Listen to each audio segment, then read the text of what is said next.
Di tengah mencuatnya berita tentang tewasnya 7 prajurit Angkatan Laut Amerika Serikat di USS Abraham Lincoln, militer Iran kini ancang-ancang memperluas wilayah operasinya hingga keluar perbatasan. Apakah kegentingan di kapal perang Amerika Serikat akan mengubah peta konflik di Selat Hormuz dan Iran? Kita bahas bersama mantan Atassu Pertahanan Republik Indonesia di Iran, Majen Purnawirawan Budi Pramono. Selamat sore Pak Budi, semoga sehat selalu. Selamat sore Mas, apa Ya, kabar Mas? Pak Budi, untuk saat ini kita mengetahui ada informasi dari media Iran bahwa ada 7 prajurit marinir di USS Abraham Lincoln terlibat perkelahian sesama prajurit dan mengakibatkan 7 orang tewas. Lalu apakah ini tandanya blokade maritim akan tidak seketat sebelumnya dan apakah ini juga akan menguntungkan bagi Iran? Iya Mas, kalau menurut saya ini adalah military blunder, ya military blunder yang kalau misalnya merubah strategi itu sampai operasionalnya begitu, kalau menurut saya jauh api dari panggang. Kenapa? Karena tidak bisa serta-merta military blunder, kekonyolan-kekonyolan yang ada dalam dunia kemiliteran ketika beroperasi seperti ini, kemudian mengubah strategi besar bagaimana nanti Amerika memblokade. Saya jadi ingat Mas, ini kan kasusnya kayak kasus yang USS Enterprise yang sekitar tahun 72 ya, kalau itu sekitar tahun 65 kalau nggak salah. Dan juga USS Kitty Hawk yang tahun 72 itu semua kan perang Vietnam. Tapi ini adalah akumulasi, Mas. Jadi memang terjadinya itu apa istilahnya itu konflik kecil gitu di dalam kapal itu sendiri yang jauh api dari panggang tadi saya sampaikan, tapi terakumulasi dengan bagaimana political will, bagaimana political background sehingga di dalam negeri itu semakin meningkat tekanan-tekanan politik yang ada, kemudian tekanan-tekanan ekonomi yang ada, tekanan-tekanan publik yang ada. Kalau itu semuanya sudah meluas, nah barulah itu nanti akan menjadi bahan evaluasi, dan bahan evaluasi itu nanti baru akan ditentukan sampai sejauh mana strategi pertempurannya kemudian operasionalnya itu sampai dirubah gitu. Jadi kalau kasus-kasus militer blunder yang saya lihat seperti ini, ya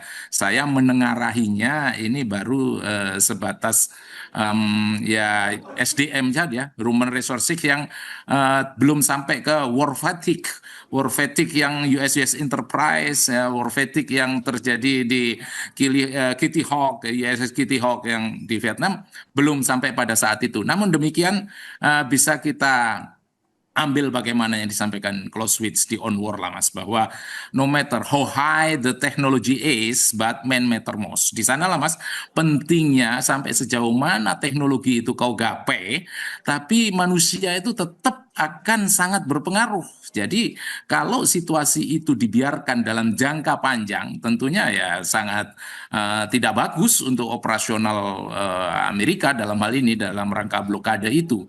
Kenapa? Ya itu tadi Mas, the technology, everything in technology ended by pushing the button. Sampai setinggi mana teknologi yang kau dapatkan, katakanlah di apa itu kapal induk itu, Ya. tapi ya ujung-ujungnya berakhir pada pushing the button, menekan daripada tombol itu yang menekan adalah jarinya manusia, itu kata Clausewitz.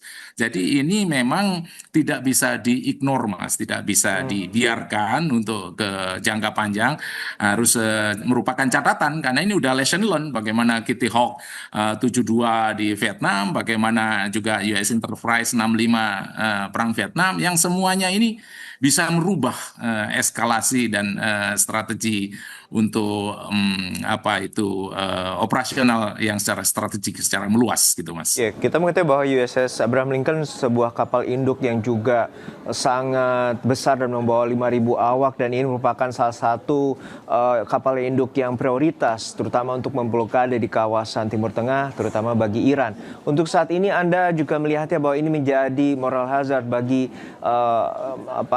kapal induk ataupun kapal Amerika lainnya yang saat ini sedang berupaya untuk memblokade Iran terutama di Selat Hormuz. Iya Mas, jadi kalau hubungannya dengan adanya di Selat Hormuz, tentunya ini sampai sejauh mana sih Mas blokade itu bisa dikatakan kendor apa tidak gitu kan? Kan Iran tentunya melihat Mas, kalau ini misalnya kendor, Iran akan mempunyai strategi sendiri. Oke. Tapi kalau misalnya tidak kendor, Iran juga akan tetap mempunyai strategi sendiri dan dia tetap apapun yang terjadi dia akan tetap memperkuat bagaimana Hormuz agar tetap di bawah pengaruhnya dia. Nah, namun demikian Mas, kalau kita melihat kendor atau tidak kendornya, sekali lagi ini bukan sesuatu hanya dari satu titik kemudian kita bisa melihat bahwa itu kendor. Kendor itu Mas, apabila apa? Apabila ada pengurangan katakanlah kapal-kapal serang, kapal perusak, Ya, kemudian kapal induknya juga diganti full gitu SDM-nya di sana dan juga ini tentunya kendor apabila sudah ada decision dari Kongres bahwa ya mulai sekarang agar mundur situasi yang ada di Pulau Gade di sana atau juga logistik ya, yang ada tidak mendukung, politik dalam negeri tidak mendukung, kemudian rakyat juga terutama korban-korban yang ada keluarga yang ada di USS oke. tadi Abraham Lincoln itu juga komplain. Nah, ini kalau terjadi simultaneously secara berbarengan, baru dikatakan kendor. Tapi sampai detik ini jauh api dari panggang lah, Mas. Kalau misalnya dikatakan bahwa blokade itu kendor dan tentunya Iran tidak Oke. pada titik sana menilai kekendoran itu. Ya, Itu kalau karena menurut untuk saat saya, Mas. terakhir informasinya bahwa militer Iran siap akan melakukan ubah strategi, Betul, terutama dari betul, defensif lalu jadi lebih ofensif. Nah, ini apakah betul, juga akan betul. merusak dan juga akan pengerahannya akan lebih masif, terutama untuk melindungi strategi di Selat Hormuz? Ya, itu dia Mas. Tadi saya perlu tambahkan, bahkan IRGC kan sudah bukan lagi maksudnya melemah, tapi malah declare the war. Yes. Kenapa? Karena kok semakin menemui jalan buntu dalam hal ini, kok semakin tidak ditentukan kapan waktunya akan diadakan perundingan dan lain sebagainya. Ini menunjukkan kalau memang di depan mata ini semakin ada jalan buntu.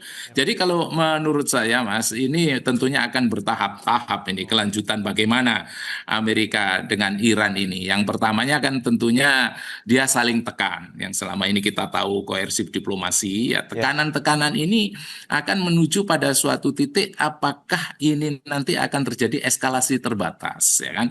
Setelah eskalasi terbatas, tentunya berjalan terus eskalasi terbatas, apakah dia tidak menentukan tidak bertemu pada titik temu. Titik temunya, titik penentuannya adalah apakah berlanjut secara besar ataukah mengendor. Baru Ya. ada evaluasi. Kalau memang mengendor ya dengan ciri-ciri simptom yang tadi saya sampaikan dari Baik. awal, ya berarti meredah. Tapi apabila tidak, ini akan membuka open total warfare di kawasan. Menurut saya begitu. Jadi kira-kira tahapannya seperti itulah Mas ke depan kalau Amerika sama Iran ini masih menemui titik-titik buntu Baik. dalam perundingan. Baik, tampaknya kedua belah pihak masih saling intip dan juga saling mengintai dan juga untuk saat ini mereka masih Betul dalam sekali. posisi satu sama lain untuk meminta kompensasi atas perang yang Betul terjadi. sekali. Terima kasih atas perspektifnya, Maijen Purnawirawan Budi Pramono, mantan atas pertahanan Republik Indonesia di Iran pada periode 2009-2012.